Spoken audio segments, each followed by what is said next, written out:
प्रदेश में अब ऑनलाइन शराब बिक्री का फॉर्मूला आया। चोर के हाथ चौकीदारी देने से नहीं बचेगा मध्य प्रदेश।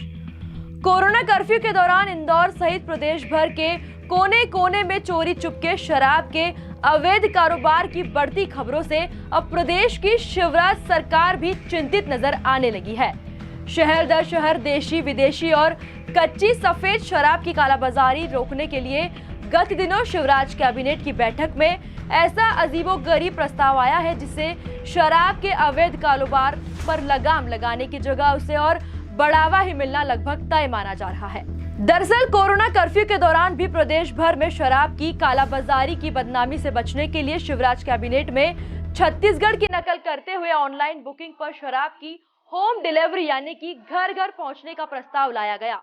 हालांकि मुख्यमंत्री ने इस उटपटांग प्रस्ताव को भले ही कुछ दिनों के लिए ठंडे बस्ते में डाल दिया हो, लेकिन अगर इस फॉर्मूले को लागू कर दिया गया तो समझ लीजिए समस्या सुलझने की जगह बढ़ना ही तय है। कहते हैं ना, चोर चोर मौसेरे भाई होते हैं। ठीक उसी तर्ज पर कोरोना काल में भी शराब की अवैध कालाबाजारी कर काली कमाई में जुटे धन्ना सेठ शराब माफियाओं और तथाकथित तौर पर उन्हें पर्दे की आड़ में कहीं ना कहीं संरक्षण देने वाले आबकारी विभाग के कुछ एक भ्रष्टाचारी अधिकारी और कर्मचारियों की तो मानो निकल ही पड़ेगी, क्योंकि काली कमाई के काले कुबेर जिनके पास ऐप है वह तो खुद ही ऑनलाइन शराब की बुकिंग कर ज्यादा से ज्यादा शराब मंगाकर खुद ही स्टोरेज कर लेंगे और फिर उसे आखिर ब्लैक में ही दुगने और तिगुने कीमत में बेचेंगे।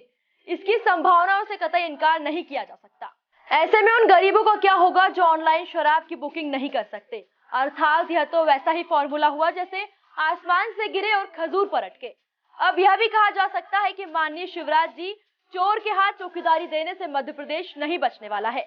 अगर व्यवस्था को दुरुस्त करना है तो कोई ठोस शराब नीति बनानी ही पड़ेगी। राजधानी लाइव ने इस संबंध में पहले ही सुझाया था कि अगर शराब के अवैध कारोबार पर लगाम कसनी है और सड़क से भीड़ को कम करना है तो फिर क्यों नहीं किराना, दूध, सब्जी, फल फूल की तर्ज पर शराब दुकानों का भी टाइम टेबल निर्धारित कर दिया जाए।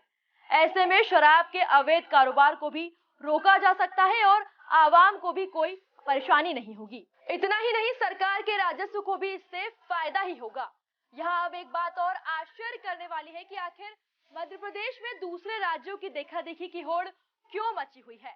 एक तरफ तो भाजपा जहाँ छत्तीसगढ़ में घर घर शराब पहुंचाने का विरोध करती है, तो फिर आखिर वह किस मुंह से ठीक वैसे ही फॉर्मूले पर राजी हो सकती है। सवाल तो यह भी है कि आखिर शिवराज कैबिनेट में इस तरह का अजीबोगरीब फॉर्मूला या प्रस्ताव लाया ही क्यों गया है।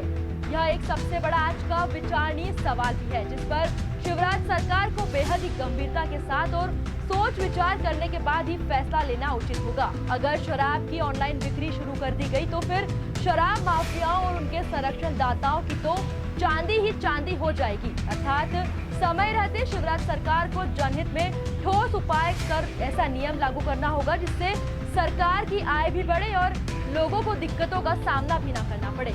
यही आज की सबसे बड़ी मांग भी है और जिससे पूरा करने की जिम्मेदारी भी शिवराज सरकार की ही है।